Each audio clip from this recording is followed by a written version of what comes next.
Vuoi assaggiare una birra dove al suo interno scopri la specialità tipica friulana? Lumi Beer, il prodotto ricavato in 20 ettari di terreno coltivato orzodistico, biodiversità, performance ambientale. Lumi Beer nelle sue 5 versioni disponibili, 4 per consumo veloce e dissetante e la versione Magnum per intenditori. Lumi Beer si abbina a qualsiasi palato. Lumi Beer è un prodotto esclusivo Azienda Agricola Pancera, il buon seme, i buoni frutti. Ben ritrovati gentili amici e amiche alla visione e all'ascolto per quanto riguarda questa edizione flash del pomeriggio. Il corpo senza vita di un uomo di 69 anni, residente a Percotto, è stato ritrovato questa mattina all'interno di un canale a Merlana, nel comune di Santa Maria la Longa.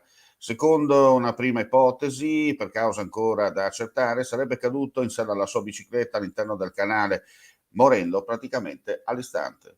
Interventi in mattinata per rami spezzati, alberi pericolanti, tegole di tetti finiti in strada e cartelloni pubblicitari abbattuti da parte dei vigili del fuoco a Udine, nella bassa friulana, causati dal forte vento.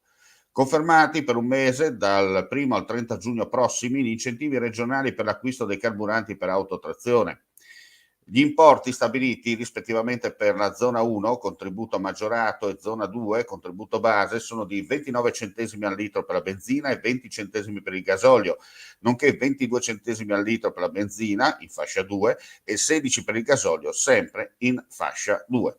Seconda a livello nazionale, prima per distacco su scala regionale tra le città capoluogo di provincia.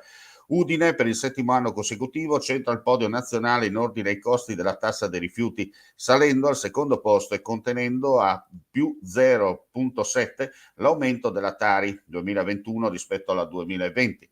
Le fonti dati utilizzate sono il Report Rifiuti Urbani 2021 di Cittadinanza Attiva e il Rapporto Rifiuti Urbani 2021 di ISPRA. E con questa notizia chiudiamo qui questa edizione flash. Ulteriori news come sempre sul nostro sito friulitv.net. Grazie per la visione e l'ascolto e non resta che augurare a tutti voi un buon proseguimento di giornata. Torna dopo lo stop imposto dalla pandemia la tradizionale fiera dei vini di Corno di Rosazzo.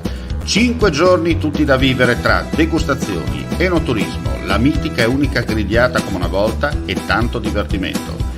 Il tutto all'aria aperta, di giorno e di notte, anche in caso di pioggia. Se sei un vero adoratore di Dio Bacco, a Corno devi andare perché chi beve solo acqua ha un segreto da nascondere.